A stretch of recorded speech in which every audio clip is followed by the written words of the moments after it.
Hello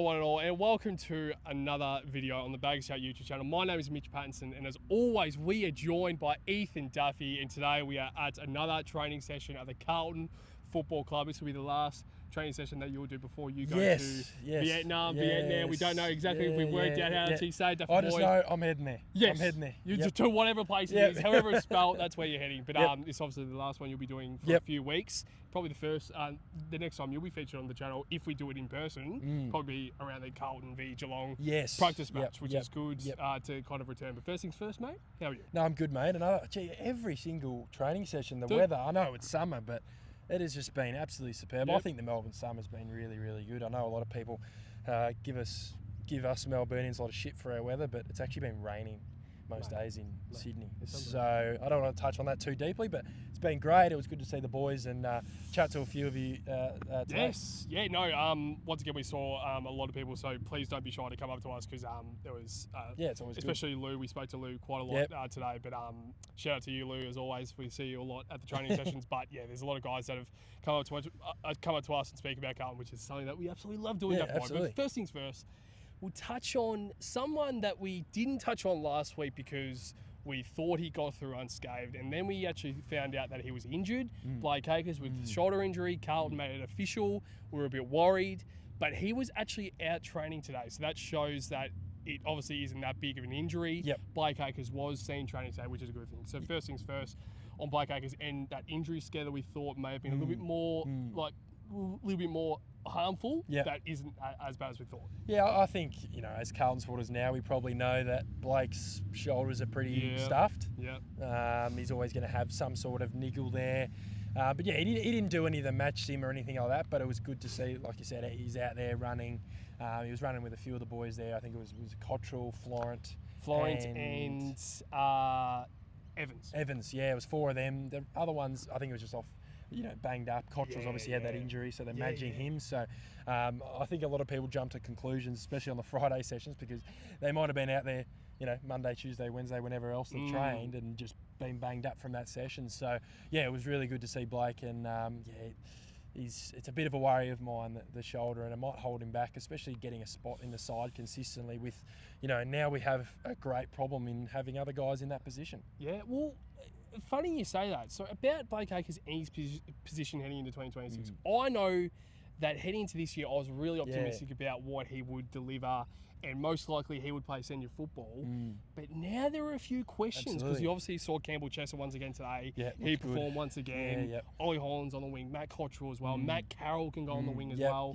So now, heading into this year, what sort of role do you see Blake? Do you see him probably more working for his spot in the VFL? I just want to see how these pracky games go. I don't have a clear answer for you. I know you're asking me the question, but hard to tell. Yeah, it's hard to tell. It's let's give it a couple of weeks, see if he gets his body right.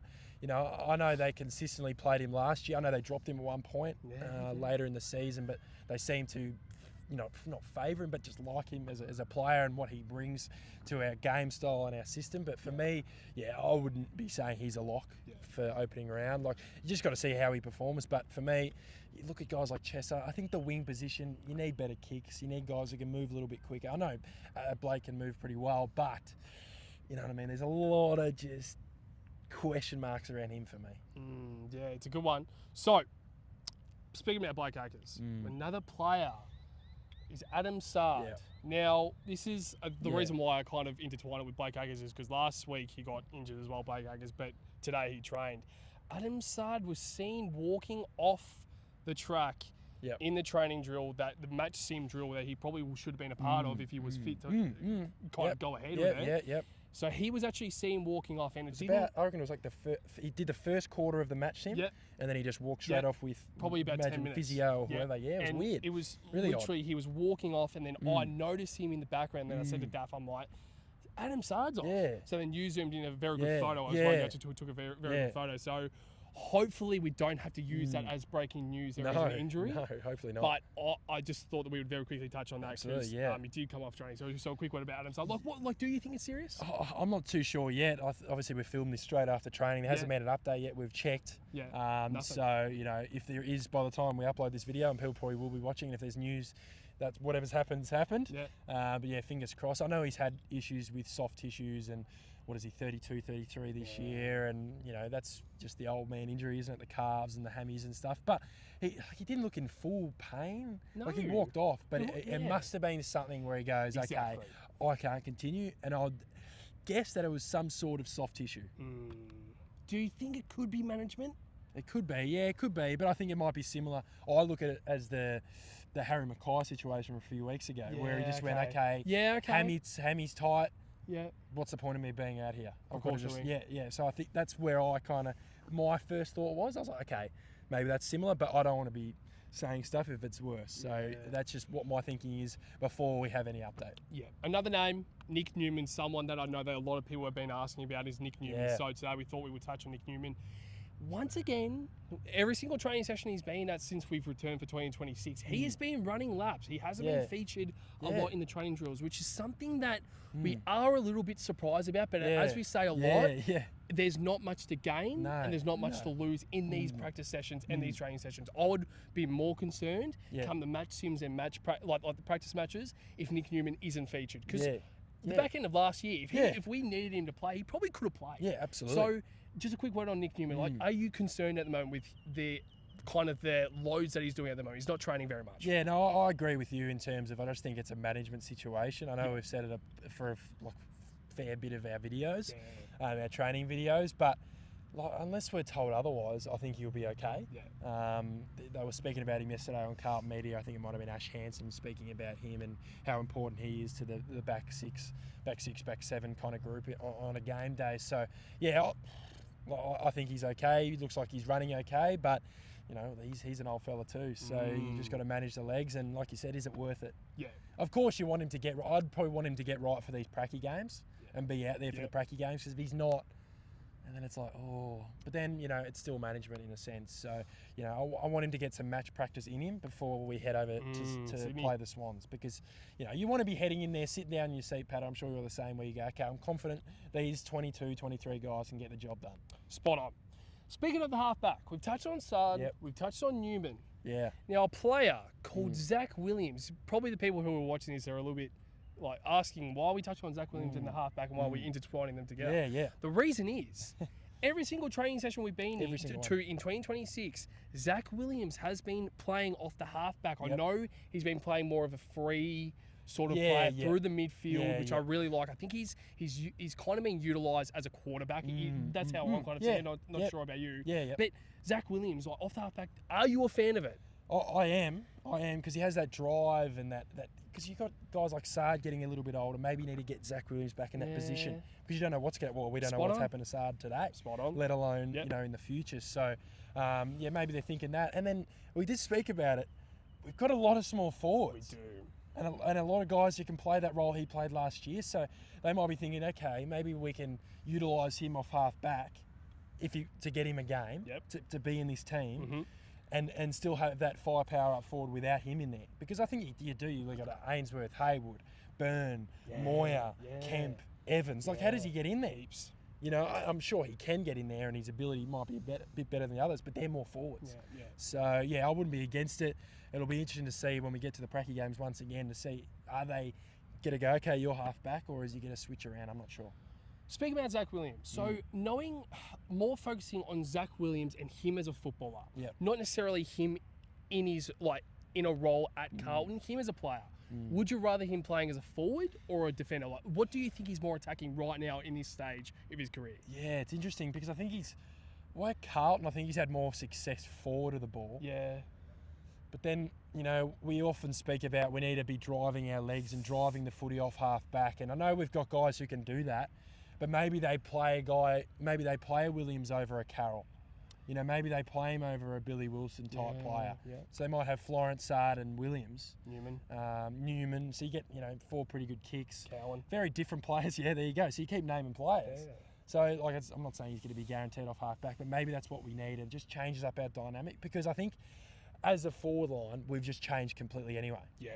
Like, with or without Williams. So, maybe we don't need him there necessarily now. If we get to a stage of the season where, you know, maybe a Moyer's not performing, then they go, okay, Zach, you're going forward, we're bringing in Carroll. Or we're bringing in whoever else is from the twos. Yeah. I know this is a tough question, but opening round, Zack Williams, if he's fit, do you think he would be forward or as a forward or a defender? From what I've seen, halfback. Yeah, like it. Like it a lot. Just because he's played there a lot, hasn't he? Yeah. Every drill. Every match since. He's not even moving forward at all. Like, you know, not switching really. Yeah. Will Haywood. Yeah. How much of a fan are we of Will Haywood? His leadership is great. It's also his football IQ. There was one certain moment in the right near us, near the forward pocket, when Lockie Fogarty was the only guy kind of deep. I think he was up against Billy Wilson, maybe. Pocket, Yep. And usually with our ball users, like, all due respect, I just think the IQ, we always kick it up and the defender always has the right away. And it's very easy to just punch it away. Will Haywood kicks such a beautiful kick. To his advantage. To Lockie Fogarty, who's a small forward. Like, he shouldn't be able to take a mark like that. Yeah. And Lockie Fogarty just kept on running back, and it was just perfect chest mark, goal. Yeah. And I'm not saying Lockie Fogarty is going to be playing best 22, 23 straight away, but a guy like that, the reason why that, like, Lockie Fogarty looked good there was because of Will Haywood's kick. So how much of a fan are you once again of Will Haywood? Absolutely huge, and you were spot on with what you said, how he kicked to the fat side to his advantage. He just seems like he presented the footy. His work rate's huge. He's in really good nick. I know a lot of the players are, but he just looks like he's got a chip on his shoulder going, I'm a part of Carlton now. I'm a leader. He's played 173 games. I think exactly the same games as Florent, by the way. He played exactly the same amount of games, which is crazy. And they were drafted together in the same draft, and they're best mates, and they've both moved to Carlton, which is just crazy enough. But, his leadership, his directing, his voice is always good. I know you noted it during training when he was talking to Cripper, I think, calling for the ball or telling him to move in some certain space. But he was just really vocal, and, he's just a weapon we need. Yeah. Like, he's not, let's be real here. He's, you'd love him to be an All-Australian, but he's just a perfect role player, which we haven't had enough of. Ainsworth, another guy. You just need role players. Look at the best teams. Look at Brisbane. There are players you go, how is he a premiership player? Then you watch most games, he does the right thing. Look at Darcy Gardner's, and I'm not saying they're exactly the same player, but people go, how are they winning a flag with Darcy for? Because he does his role. We just simply have not had enough role players that are good enough for AFL level, and these guys are. Do you see him playing more as a... Because I know that the question was asked also with that conversation with Lou as well. So, do you see him playing more as a high half forward? Or do you see him more playing as a deep forward and potentially kicking 40 goals a year? To me, I like him being able to switch. Freedom? Yeah. So, same with Ainsworth. There might be times where Ainsworth stays deep. And switch, maybe. Yeah, so it might be not working out with Haywood's opponent, or he can't get an easy one-on-one. So they might go, okay, you go back, dip back, and... Go deeper inside 50. So, both of them, what I really like about a lot of our kind of small forwards now, I think you look at Moyer, I think you look at Frank Evans, Ainsworth and Haywood, they can press up the ground. Spot on. And be that link up. Yeah. When you're out of defence, you want those good players who are silky and they can wheel around and get kick to the next kick. So I know we want we always talk about, we want them to kick a certain amount of goals. Of course, that's a great thing to do. But if they're nailing it, we're winning games, and they're only kicking 25, 30 for the season, and they're perfect link-up players for us that we've needed for years, Patto. Tell me, how many, really, you look at, I guess, good link-up players like David Cunningham. I think he's a good he was a good link-up player, but not consistent enough in terms of his body. Didn't stay fit. Maybe a Jack Martin could play with high points. Once again, couldn't play consistently because he wasn't fit. So if you get a bunch of these guys who can do that, it's going to make scoring opportunities easier. And I know it's been a massive topic and theme on Bagger Shot. I'm sure if people have watched all our videos, we've spoken about easy entries, easy goals, and which we've been struggling to get. Yeah. Speaking of link-up players, Taylor. Yes. Burn. Yep. Many weeks we've been saying this guy's playing round. This guy is playing round 0. A lot of people in the comments have been a little bit unsure about, which is a little bit questionable. Yeah. I think I've seen enough for him. I think I've seen more than enough. I know we will pick him. I think he'll get close at least. Yeah. Well, I think he should. We both think he should be picked, but I think he should be in the. Should be talked about to play opening round at least. We don't know what the coaches are thinking about it, but if we were the coaches, I'd pick him. Yeah. Would you pick him? And what do you like? What do you see from him that you like? Like I know obviously people go, oh, he's a small forward, he kicking goals. Well, that's not only the thing I see. That's the thing. I don't see him as a small forward. No. I see him as a small midfielder who will need to play as a high half forward. And there's a certain player, I know the player that I know you know the player that I'm about to touch on. A Giants player, he's a captain, can't remember his name. Oh, that's right, it's Toby Green. Yeah. The same sort of player. They're like a small forward and a midfielder in one. Can take a big pack mark. Can kick a goal. Yep, kick like a goal. That's just, IQ, skills. I mean, I know this is a long way very to go. big call. It's a long way to go, yeah. But with what I've seen about Taylor Burnett, I know it's always about the left footer that I love, but I always think that he's very skillful. And I don't think he's more skillful than Toby Green. No. But I don't think he's too far behind Toby Green in terms of his skill. And he's still got a development to come. Like he's got years and years and years of development. Yeah. And once again, he's another link-up player. Yeah. Who can be a link-up player. But also, if he's come, deep in the goal square, crumbing to Harry, he can kick his 4 or 5 on weeks when he's obviously up and going. Yeah. Not putting pressure on the kid for opening round, Patto. But it is pleasing because he was picked 40 odd. We obviously had a comment last week from a Richmond supporter saying they really wanted to pick him. And they looked at him during the draft. Yeah. So it's pleasing when I hear that kind of stuff. And Carlton were looking at him for a long, long time. And I know we've touched him a lot. Yeah. But I think, it's just good. He takes on the tough kicks. He doesn't look like he's out of place against the bigger bodies as well because he's quite strong for a little fella. I know. I probably expect him to play more as a freedom, like a free role where he can go up the ground. Yeah. Also can come back and kick some goals. Like, what role do you see him playing? Yeah, I think he'll be that answer for us going forward as a small forward who can play in the middle as well. I think you look at Papley. I think his position will be a small forward, but he can play at midfield. Because you look at our future midfielders, you've got Jaggers, and you're not going to fit a guy like Burn in all the time. But he can rotate through there. He can be amongst the stoppages. But also get the job done in front of goal. So we've been crying out for that. Let's be real. We've been crying out for a small forward since Eddie Betts' prime. Probably. Jeff Garlett, probably. Betts, those types of guys. We'd cry out for one of those guys now. But now we've got guys who hopefully can fill that small forward void. Yeah. One more question, because I am sweating a little bit here. It is quite warm. I've got a scarf on, and I always think it's kind of good to add a bit of a scarf in. But I'm now thinking, I'm like, buddy, 30 degrees here, Daffer boy. I'm bloody sweating my balls off, and it looks like I'm bloody in the scarf. Got to get a ball kid to get the towel. Yeah, I might just be like, towel, bring it over, but I might even use the scarf as a towel, mate. But one more question. Who were you most impressed by for different reasons? Whether it's maybe a guy like Cripper who has a high expectations, but you think he can go to another level? Sam Walsh as well is another one. Like, who were you most impressed by after that session? Because I know in past weeks it's been Matt Carroll, Ollie Florent, Will Haywood. Is there a similar player like that you were most impressed by, or was there a new player? Yeah, I think, as I touched on before, Haywood was probably one of my main guys I saw today. Obviously, we're going to keep a close eye on the recruits. Another one, I know he's my man, but he just presented the footy well. He did a massive chase down tackle. Yes. Where, that's his thing. I think we haven't touched on him, have we? No. And obviously he had that kind of injury scare 2 weeks ago at training, and that's Harry McKay. I know I talk a lot up about him, but what he was doing off the ball for me was my biggest thing. Whether it was blocking other guys for leads, like the off-ball blocks, letting other guys lead to the footy, or just sitting back in the goal square, or tackling, pressing up, taking marks on the wing. That's Harry McKay. And I think that's the one thing he's had over Charlie Kerner. I'm not saying he's a better footballer at all. I am. I think he's a better all-round footballer. I actually think Charlie has that, obviously. When have you ever seen Charlie do that? No. I reckon Harry does that, probably not every game, but he does it all. Gets pressure. He's done it so many times, chase down tackles. Yeah, how many times have we seen on the wing when he comes out and he just gallops and how good is it? Chases down like a small guy or whoever. That's what he did in the training. I'm sure if people were there today, there were people clapping and all that. And the boys got around him. That's another thing. Love it. Moving off a little bit off Harry, but those little things. Celebrate it. The environment. Smothers. I want to see 7 guys go over. Oh, look at Collingwood. I hate Collingwood with all my... It's a good role model, though. But you look at them and everyone goes, oh, look at them fucking celebrating a smother. It's great. But...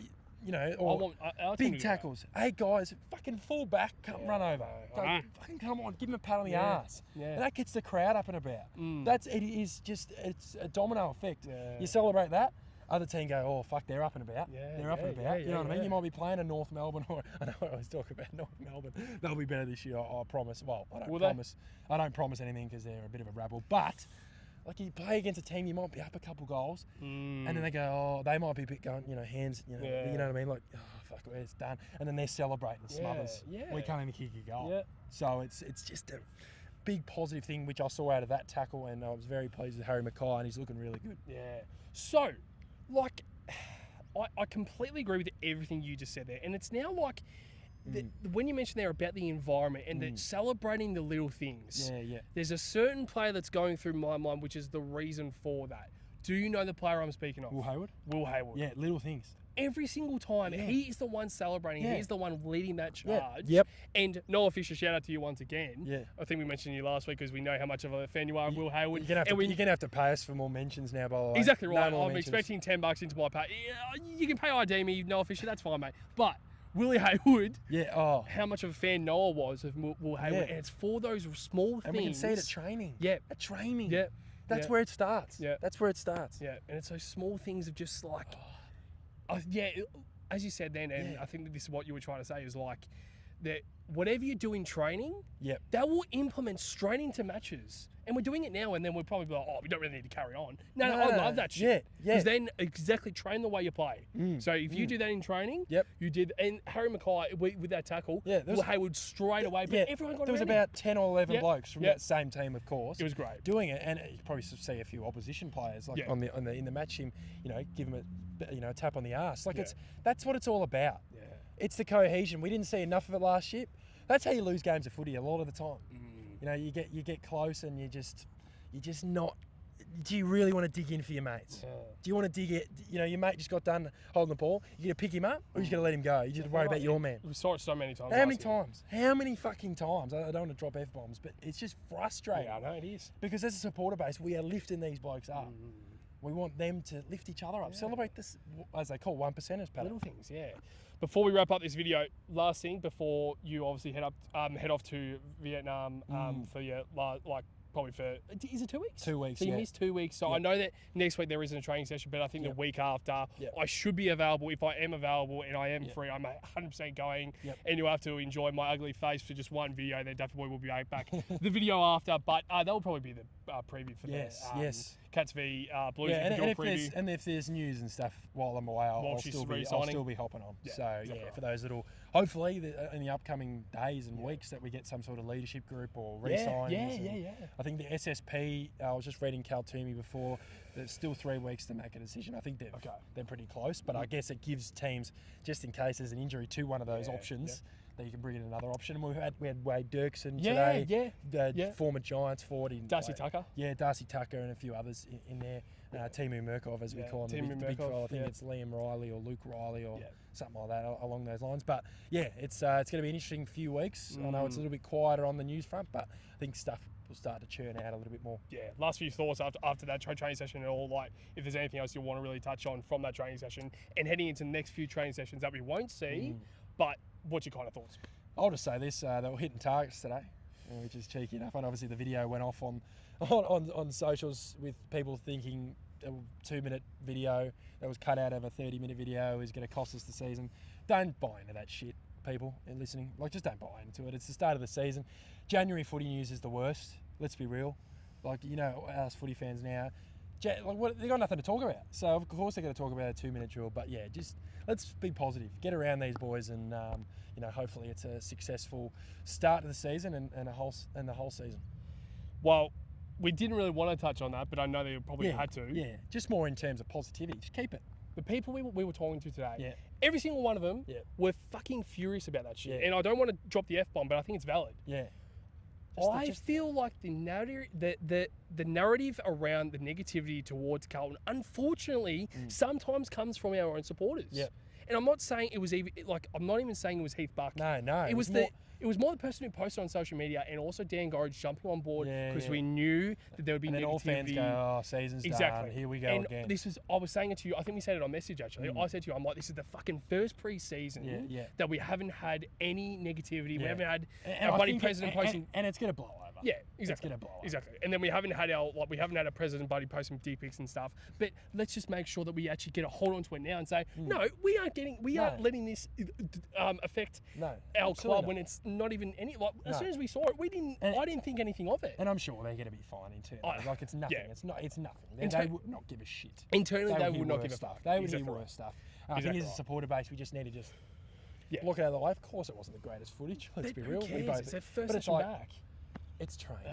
It's training. If I get to round 6 and we're kicking like exactly right, then go all. Oh my God! All in. Of course, we would both be going. What the fuck's going on? Yeah. So let's just. Yeah. It's January for Christ's sake, guys. Yeah. Just enjoy it and get around these boys because I think they need it more than ever this year, especially with a fresh look. Yeah. And we know like 99% of our supporters are very extremely positive. Like literally, like Lou once again, we love to mention you once again, but it's like how positive he gets around seeing small things, and it's like we actually support the club. We want the best for the club, and I know that most supporters do want like that, but it's like I feel like at times they kind of want to prove themselves right.